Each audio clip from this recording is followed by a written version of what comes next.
आज की ये कलश यात्रा का प्रथम चरण, जिसमें हम लोग परम पूज्य गुरुदेव, परम वंदनीय माता जी और उनके द्वारा चलाए गए जितने भी आंदोलन हैं विचार क्रांति के माध्यम से, चाहे वो कलश यात्रा के संदेश हो, चाहे प्रज्ञा गीतों की श्रृंखला हो, कोई भी बात, कोई भी ऐसी तरंग जो गुरुदेव की ऊर्जा बनकर हमारे कानों के माध्यम से अंतःकरण तक प्रवेश करती है, वो सब हम लोग को बस एक ही बात सुनाने और सिखाने पे लगी हुई है, जिसका नाम है समर्पण।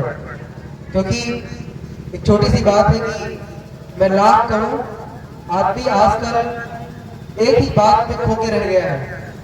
यहाँ पे आया था और यही का होके रह गया है, उसे वो चीज याद नहीं है, अपना अस्तित्व, अपने उस व्यक्तित्व की वो जो मूल दूरी है उसको वो भूल गया है। और उसी को याद दिलाने का, जैसे एक बूंद है, बूंद ये भूल गई है कि मैं समंदर का एक हिस्सा हूँ, उसी को उस बात का याद दिलाने के लिए ऐसी विचार क्रांति अभियान की इस तरह की चीजें, और गुरुदेव का इस तरह से नव कुंडीय गायत्री महायज्ञ और साहित्य मेला, इस तरह के कार्यक्रम बस उसी एक बात को लेकर के केंद्रित होते हैं, जिसका नाम है स्वजागृति, अपने आप का बोध। नहीं तो हम लोगों को पता है कि मानव जीवन कितना महत्वपूर्ण है। लोग ये बताते हैं कि 84 लाख योनियों में सबसे आखिरी जो योनि है 83,99,999 के बाद जो अंतिम है उसे कहते हैं मानव योनि। मनुष्य जीवन इतने चक्रों के बाद में, इतने जगहों पर भटकने के बाद में, इतने रास्तों में घूमने के बाद में आकर के हमको मिलता है, लेकिन यहाँ पे आने के बाद में माया का ऐसा चक्र, माया मतलब संसारिकता, इस सांसारिकता में हम ऐसे खो गए हैं कि आधा जीवन पढ़ाई में, उसके बाद का व्यवसाय में, उसके बाद का बच्चों की परवरिश और मकान बनाने के चक्कर में ये इतना महत्वपूर्ण जीवन खो जाता है और हम लोगों को पता कब क्या हुआ और क्या हो जाता है पता ही नहीं चला। क्यों? इसलिए क्योंकि हम कभी जागे ही नहीं। आज का समय कुछ ऐसा है कि आदमी के पास आंखें हैं पर दिखाई नहीं देता है, कान है पर सुनाई नहीं देता है, मुंह है पर सही से बोल नहीं पाता है, बोलना क्या है ये समझ आता नहीं है, पर जो मुंह में आया, जो मन में आया, जो मस्तिष्क में विचार पहुंच गए वही बोल गए। जो आंखों ने देख लिया उसी को वैसा ही मान लिया। कई बार होता है आंखों के सामने दिखाई पड़ता है, वैसा होता नहीं है। जैसे कभी हम लोग गर्मी के दिनों में सड़क पे जब चल रहे होते हैं तो दिखाई पड़ता है कि थोड़ी दूर बाद ऐसे लगता है कि पानी भरा हुआ है, जिसको बोलते हैं मृग मरीचिका, मतलब ऐसी चीज जो नहीं है पर दिखाई पड़ती है। कुछ उसी तरह से हमारा जीवन बीतता हुआ चला जाता है और हम लोग को वो चीजें दिखाई पड़ती हैं जो नहीं है वास्तव में। और ये सिर्फ इसलिए हो पाता है क्योंकि हम लोगों ने कुछ अपने आप को मान लिया है और फिर वास्तविक स्रोत से, वास्तविक चीज से हम लोग बहुत दूर भटक गए हैं और इसी में अपने महत्वपूर्ण जीवन खो जाता है। क्योंकि मैं लाख कहूं जबी हूं, आसमा हूं मैं लाख कहूं जबी हूं, आसमा हूं मैं, या फिर मैं यूं कहूं कि मैं आसमा हूं जबी हूं। मैं लाख कहूं मैं आसमा हूं जबी हूं, पर उसको पता है कि कुछ नहीं हूं। तो कुछ नहीं हूं का ये भाव जिस तरह हमको पता चल जाएगा कि हम वास्तव में कुछ नहीं है, उस दिन वो समर्पण हमारे भीतर से जागृत होगा। और फिर जो दुनिया भर की समस्याएं हैं, कोर्ट कचहरी की समस्या है, आपस में विवाद की समस्या है, मानसिक उधेड़बुन की समस्या है, कहीं पे जितने भी जीवन में जो समस्याएं आती है उसका सिर्फ एक ही कारण है कि हमने अपने आप को कुछ न कुछ मान लिया है। जिस दिन यह एहसास हमको हो जाएगा कि हम वास्तव में कुछ भी नहीं है, जितना कुछ कर रहे हैं वो सिर्फ इसी बात की तरफ हमारी यात्रा की शुरुआत है कि हम क्या है इसको हम जान सकें। और अंतिम में हम जिस जगह पे पहुंचेंगे वो यही होगा। कहते हैं कि हर धर्म के आदेश को माना मैंने, दर्शन के हर एक सूत्र को छाना मैंने। सारी पढ़ाई करने के बाद में, सारा कुछ जान लेने के बाद में हम लोग जिस जगह पे पहुंचते हैं वो जगह क्या है, वो ज्ञान क्या है, वो समझ क्या है, वो समझदारी को एक बात में बोलने की कोशिश करूंगा कि हर धर्म के आदेश को माना मैंने, दर्शन के हर एक सूत्र को छाना मैंने। जब जान लिया सब कुछ तो है मेरे नीरज, मैं कुछ भी नहीं जानता ये जाना मैंने। अंतिम में तो हमको ये पता चलता है कि सब कुछ जान लेने के बाद कि हमको तो कुछ नहीं पता, हमको कुछ नहीं पता। संत सुकरात यूनान के बहुत बड़े दार्शनिक हुए हैं, उन्होंने एक बात यही कही है कि जो ये जानता है कि मुझे कुछ आता है, सचमुच उसको कुछ नहीं आता। लेकिन जिसने ये समझ लिया है कि हमको कुछ आता है, उसको सचमुच कुछ कुछ आता है। लेकिन जिसको ये पता चल गया कि मुझे तो कुछ भी नहीं पता, सचमुच उसे ही सब कुछ पता है। क्योंकि अंतिम में तो यही होगा कि सारा कुछ जान लेने के बाद में हम लोग इस जगह पहुंचेंगे, हमको पता चलेगा कि ये सब कुछ जो कुछ हम जानते थे ये सब झूठा है, ये सब मिथ्या है, ये सब बेकार की चीजें हैं। तो कुल मिलाकर के हमारी यात्रा सिर्फ इतने की है कि हम क्या है और हम अपने आप को कैसे जानेंगे। तो सारी पढ़ाई हम लोगों की, सारा कामकाज, सारा उपक्रम, जीवन की सारी व्यवस्थाएं सिर्फ इसी बात की तरफ हम लोग को मोड़ने का प्रयास है कि हम लोग क्या है अपने अस्तित्व को जाने और समझें। बात कलश यात्रा की है तो कलश कहते हैं कि ब्रह्मांड रूपी पिंड का प्रतीक है। और जब भी अभी आपको कलश का पूजन कराया जाएगा, आपको सर पे रखाया जाएगा, तो इस बात का आपको संकल्प दिलाया जाएगा और आपको इस बात की विवेक की जागृति कराई जाएगी कि ये जो कलश है ये अखिल विश्व ब्रह्मांड का प्रतीक है और हम लोग उसे अपने सर पे धारण कर रहे हैं। होगा क्या, आप जिस चीज को समझ पाएंगे या फिर जो बात आपको बताई जाएगी, कलश पूरे ब्रह्मांड का प्रतीक है, हम उसे अपने सर पे रखते हैं। और हमारा जो ये शरीर रूपी कलश है ये भी पूरे ब्रह्मांड का है। कहते हैं कि जथा ब्रह्मांडे तथा पिंडे, जो पूरे ब्रह्मांड में है, जो अखिल विश्व में है, पूरे संसार में व्याप्त है, वो हमारे पूरे इस कलश रूपी पिंड में है। और जो इस कलश रूपी पिंड में है वो पूरे ब्रह्मांड में है। अर्थात ये कि जो कुछ हमारे भीतर है वही पूरे ब्रह्मांड में। हमारे ही अंदर सूरज है, हमारे ही अंदर चंद्रमा है, हमारे ही अंदर सारे तारे हैं। पर इस बात का जिस समय जिस घड़ी हम लोग को एहसास हो जाता है, जिस समय ये बोध हो जाता है, उसी समय हम उस यात्रा की पूरी शुरुआत बहुत तीव्रता से आगे बढ़ जाते हैं, जिसे कहते हैं आत्मबोध की यात्रा, जिसे कहते हैं तत्वमसि। कहते हैं कि किसी एक शिष्य ने अपने गुरु से पूछा कि मैं क्या हूं, तो उन्होंने कहा कि नहीं, पहले पूछा कि तुम क्या हो, आप क्या हो गुरुदेव, मैं आपको जानना चाहता हूं कि आप क्या है। तो गुरुदेव ने कहा कि अहम ब्रह्मास्मि, मैं ब्रह्म हूं। तो शिष्य ने जिज्ञासा हुई उसको और उसने कहा कि तो फिर अगर आप ब्रह्म है तो मैं क्या हूं। तो गुरु ने कहा तत्वमसि, तुम भी हो, तुम भी वही हो। शिष्य को बात समझ में नहीं आई कि गुरुदेव आप तो गुरु हैं, मैं चेला हूं, मैं शिष्य हूं, ऐसा कैसे हो सकता है कि जो आप हैं वही मैं भी हूं। गुरुदेव ने कहा कि नहीं, हो सकता है कि मेरी थोड़ी समझदारी ज्यादा है, मैं तुमसे थोड़ा पहले धरती पे आया हूं, तो मेरी समझदारी कुछ अलग है, मेरा अनुभव कुछ अलग है, मेरा अनुभव विशेष है, इसलिए मैं तुम्हारे गुरु की जगह तुम्हें सिखाने के लिए बैठा हूं। बट जो तुम्हारे भीतर है वही मेरे अंदर है, उसमें कोई अंतर नहीं है। बहुत अच्छे से गुरुदेव ने समझाया कि तुम भी वही हो और मैं भी वही हूँ। तो कुल मिला करके जो भी कुछ चीजें संसार में है सब एक ही सत्ता से संचालित होती है। और ये जो कलश है हम लोग को यही बात बताने के लिए है कि जो पूरे संसार में है वो हमारे भीतर में है। तो कलश जब सर पे रखेंगे हम ये मान के चलेंगे कि हमारे साथ में हमारे सर पे पूरा संसार चलता है, हमारे मस्तिष्क से ये पूरी दुनिया चलती है। कहते हैं कि जो विचार हमारे मस्तिष्क में आते हैं उसी के माध्यम से पूरे संसार में परिस्थितियां और वातावरण क्रिएट होते चले जाते हैं और वैसा ही पूरे संसार में पूरी दुनिया बनती चली जाती है। एक बार जब कहते हैं कि सृष्टि में कुछ भी नहीं था तो ब्रह्मा जी के मन में एक स्फुरणा हुई और उन्होंने सोचा कि यहाँ पर कुछ तो होना चाहिए। और उनकी जो इच्छा थी, उनके मन में जो उठने वाले विचार थे, उसी का ये परिणाम है कि नदियां, पर्वत, पठार, मानो और इतने सारे जीव जंतु बन के, सूरज, चंद्र, तारे बन के सिर्फ विचारों का परिणाम है। वही विचार हमारे मन मस्तिष्क में है। साइंस की बात है, साइंस ये कहता है कि 60 वाट का जो बल्ब होता है ना, 60 वाट का बल्ब, इतनी ऊर्जा हमारे मस्तिष्क में जनरेट होती है हर समय कि 60 वाट का बल्ब 24 घंटे चल सकता है।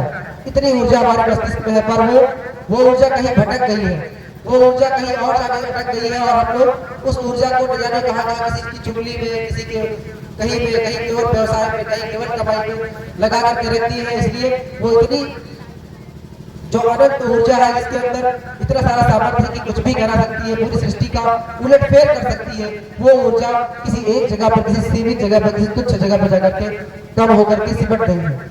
वो ऊर्जा पूरी तरह से फिर से व्याप्त हो, पूरी तरह से अपने उसी रूप में आए और उसी तरह से कार्य कर सके जिस तरह से ब्रह्मा के मन में ऊर्जा आती है और वो पूरी सृष्टि की रचना कर देते हैं।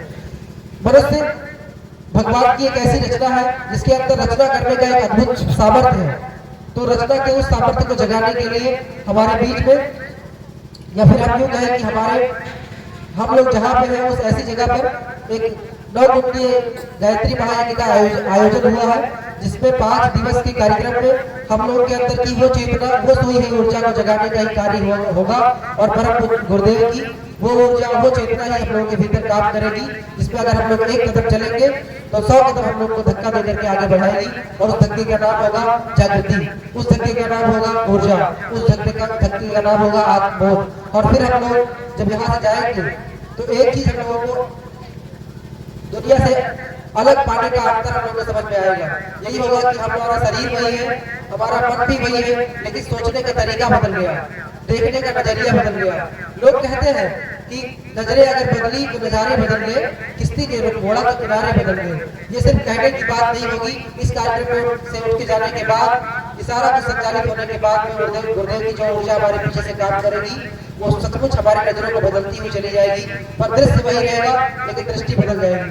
दृष्टि बदल जाने से होता क्या है, चीजें वही रहती है, पर जहाँ आपको कल नरक दिखता था वही आज हमको स्वर्ग लगने लगेगा।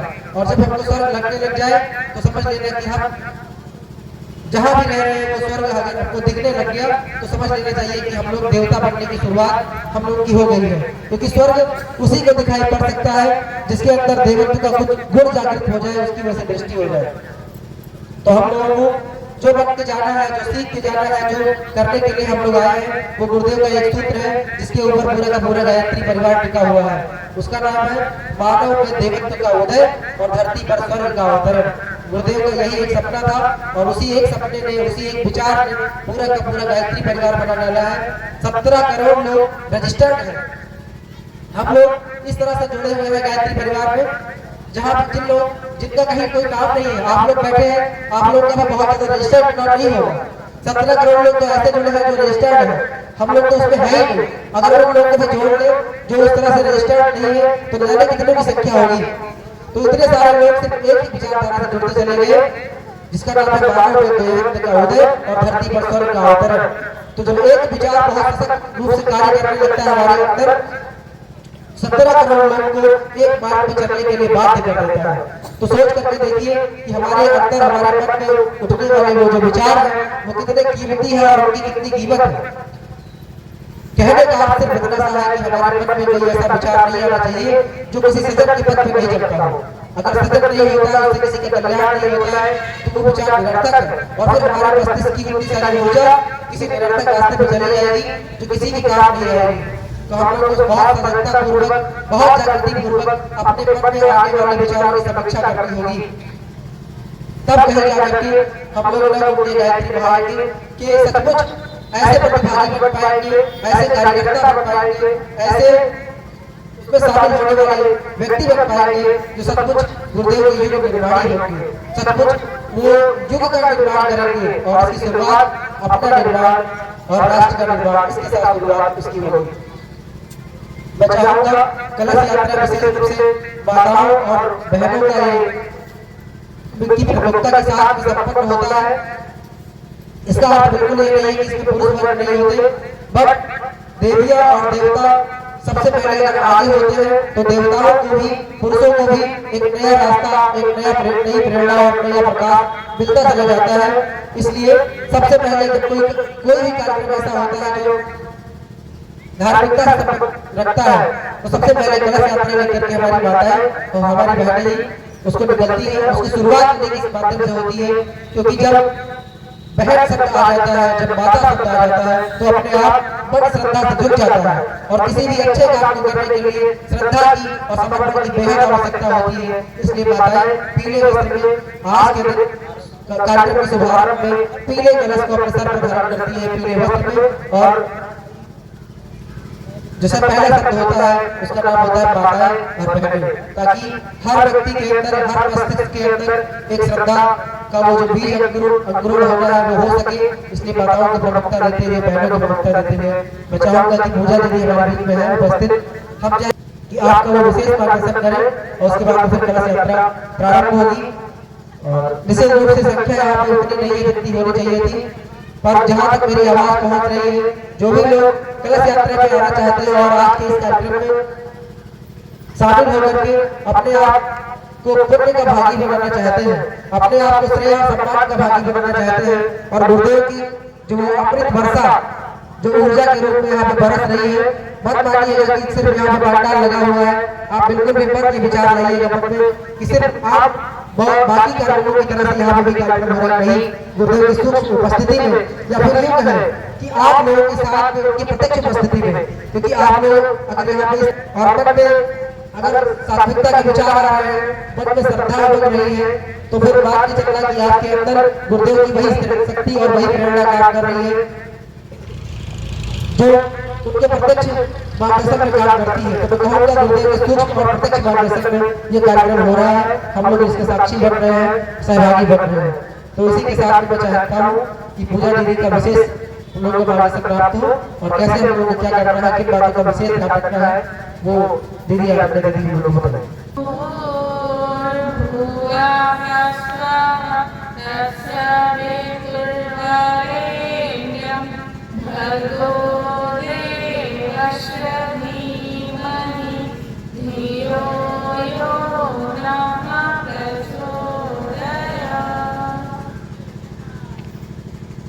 बड़े सौभाग्य की बात है कि ये प्रोग्राम मेरे घर पे होना था, लेकिन वहाँ से कई लोग ये आके यहाँ आंगन हुआ गुरुदेव का, तो आप लोग बड़े सौभाग्यशाली हैं। ऐसा गुरु आपके स्थान को चुन रहा है, इसका मतलब यहाँ कुछ बहुत विशेष होने वाला है। अभी तो बस आपको यज्ञ के रूप में, इस प्रोग्राम के रूप में देख रहा है, लेकिन धीरे धीरे आपको ये समझ में आएगा कि यहाँ ये प्रोग्राम क्यों हुआ।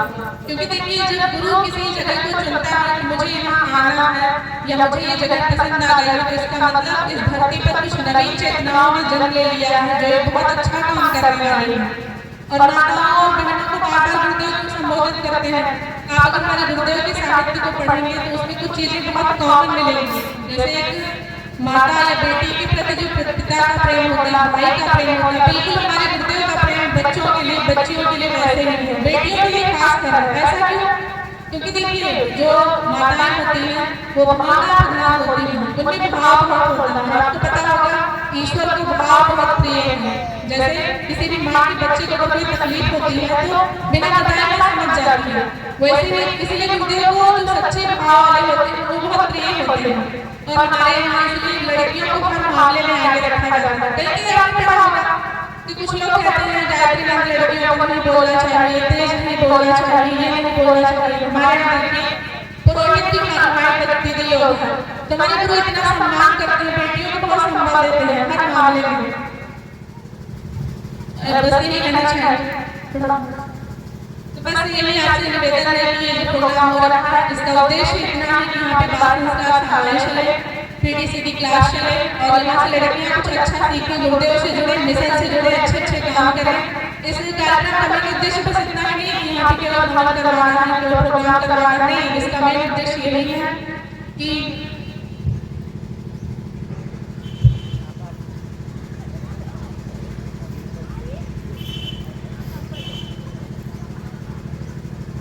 प्रोग्राम का अपना उद्देश्य है। लास्ट में आपको पता चल जाएगा, सब्जी ने हो सकता बताया भी हो कि यहाँ पे बाल संस्कार शाला चलानी, इसका मतलब क्या होगा, उसमें क्या होगा।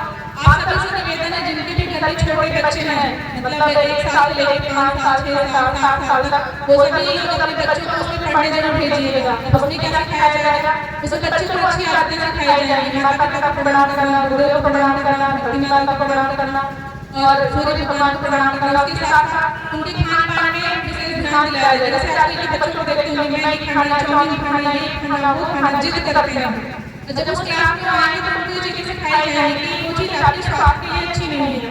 और कुछ माता पिता तो बच्चों को वहाँ पे जबरदस्ती भी करते हैं क्योंकि उनको प्रोटीन चाहिए। हम आपसे पूछना चाहते हैं, कहाँ लिखा है कि वही खाने से उन्हें प्रोटीन मिलेगा? क्या आपको अनाज खाने से प्रोटीन मिलेगा? चाउमीन बर्गर ये सब अपने शौक से बच्चों को खिलाते हैं, फिर कहते हैं मेरा बच्चा तो बड़ा बदतमीज है, बात नहीं मानता, जुबान लड़ाता है। वो जो खाना खा रहा है, जिन चीजों को खा रहा है, उससे उसके दिमाग पे, उसके विचार पे बहुत असर पड़ता है। बुजुर्ग लोग कहते थे जैसा खाएं वैसा रहें, मानते हैं नहीं इस चीज को, तो इस चीज को प्रैक्टिस करिए। और बाल संस्कार शाला में यही प्रैक्टिस करवाई जाती है डेली। जैसे कि हम करवाते हैं, हमको करवाते 5 साल हो गए, मेरा खुद का अनुभव यही रहा है कि बच्चे काफी बदले हैं, उनके विचार ठीक हुए, उनकी आदतें ठीक हुई और उनमें सात्विकता दिखती है। और वो अपने माता पिता का सम्मान करने लगे हैं, गुरुदेव को समझने लगे हैं और बहुत कम उम्र में उन्होंने बहुत अच्छी अच्छी चीजें समझ ली है। आप ही देखते हैं कुछ लोग कहते हैं बड़ा होगा तो सुधर जाएगा, 5 साल में आपकी बात नहीं मान रहा, 25 में मानेगा, गारंटी है इस बात की। 5 साल में माता पिता के चरण स्पर्श नहीं कर रहा तो 30 साल की होगी तो करने ही नहीं। जैसे जैसे बच्चे पढ़ते हैं तो झुकने में प्रॉब्लम होती है और आप नहीं सिखा पा रहे हैं, आपकी व्यक्तिगत जिम्मेदारी है। कोई भी गड़बड़ होती है सबसे पहले माँ को दोष दिया जाता है, तो घर में अपने घर का वातावरण आप ठीक करिए, कैसे भी करिए। अगर आपको खुद अपने आप को बदलना पड़ रहा है तो बदलिए।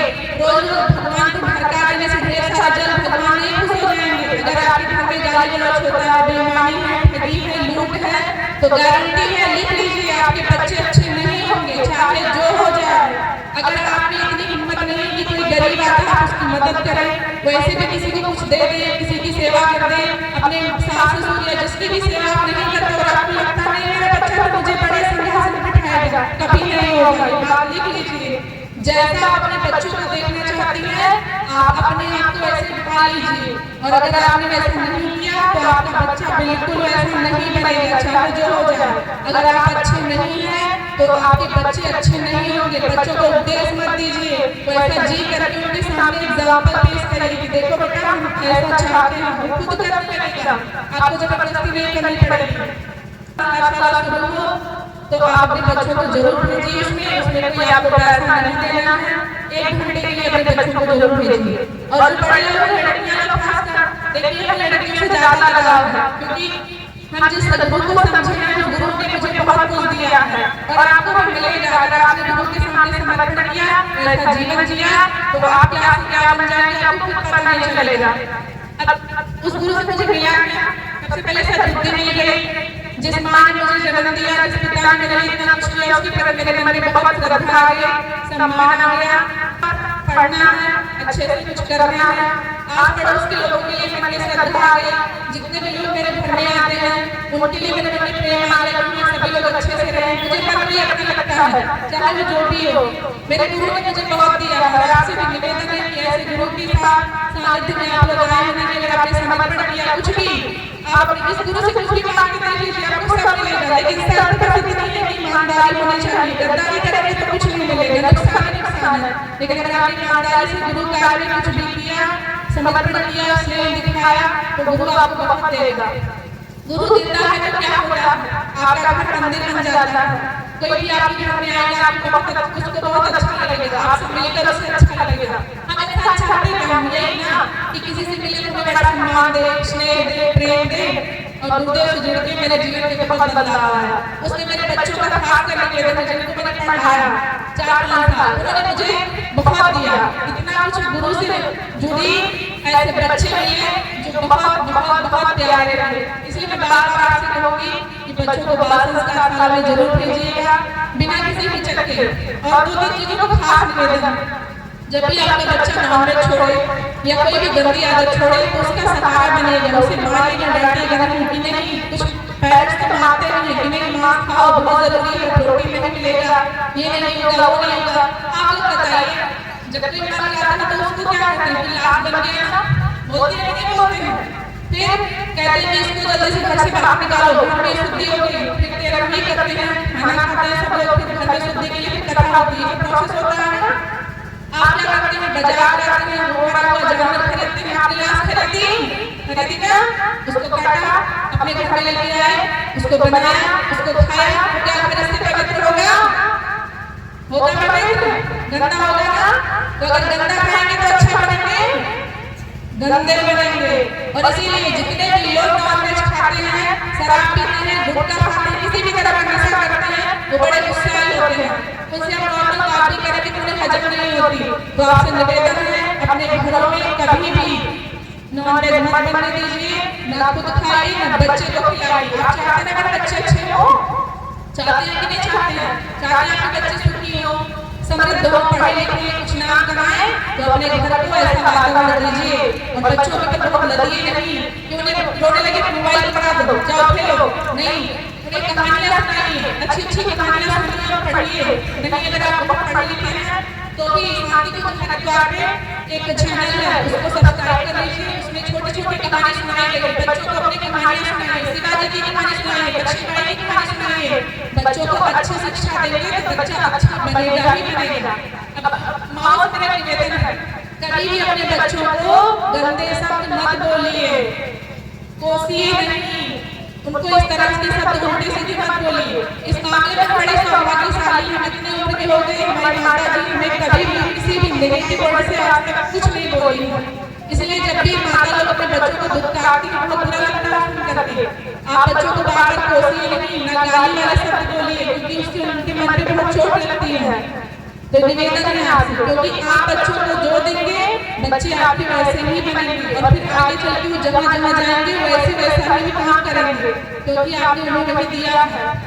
तो माँ से मेरा निवेदन है, अब आप गुरु से जुड़ के आप क्या कर सकते हैं, आपकी बात करते हैं। गुरु से जब भी जुड़िए तो कोई जरूरी है आप घर से बाहर निकल के भी काम करिए। आप अपने किचन में रहते हुए भी गुरु का काम कर सकती हैं। जैसे भोजन बनाते समय आप गायत्री महामंत्र करिए या कोई भी मंत्र जो भी आपने लिया हो, जिस भी भगवान में आपकी श्रद्धा हो, आप उन्हीं का नाम लेते रहिए, भोजन बनाइए और बहुत प्रेम पूर्वक अपने बच्चों को खिलाइए। और घर में जितने भी लोग हों, आपके घर का वातावरण बिल्कुल स्वर्ग जैसा होगा। तो अपनी मम्मी की बात बता रही हूँ, मेरी मम्मी की हाथ का कोई भी खाना खाता है तो एक ही बात कहता है, बहुत अच्छा बना है, क्योंकि मेरी माँ जब भी खाना बनाती है हमेशा वो गाना गाती रहती है।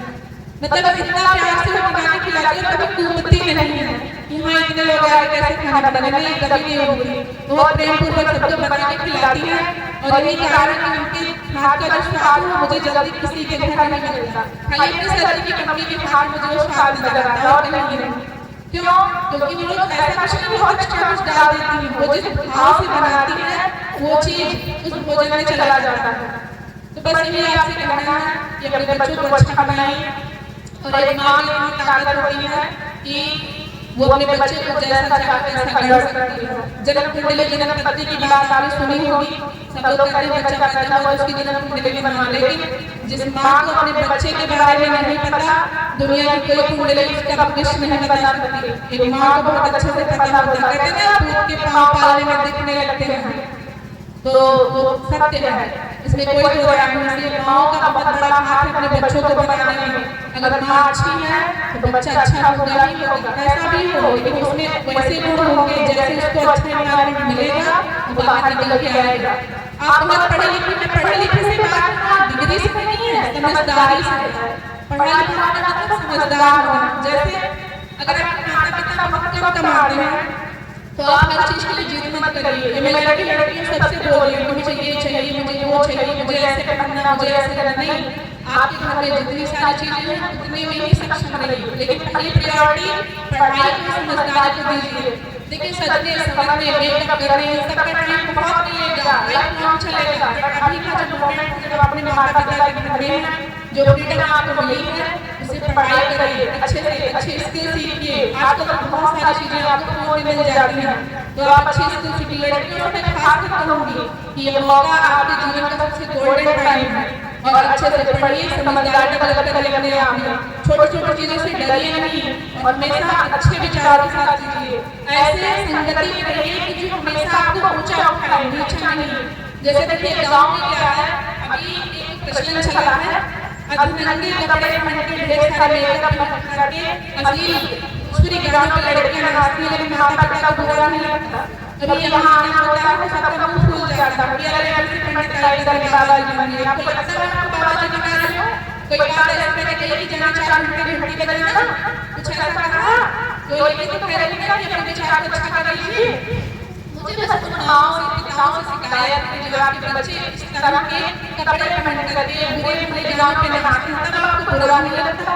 यहाँ गुरुदेव की साहित्य पढ़ने की बात बताई जा रही है, आपको नए स्किल सीखने के लिए मोटिवेट किया जा रहा है, आप अपने बच्चों को यहाँ नहीं आने देते।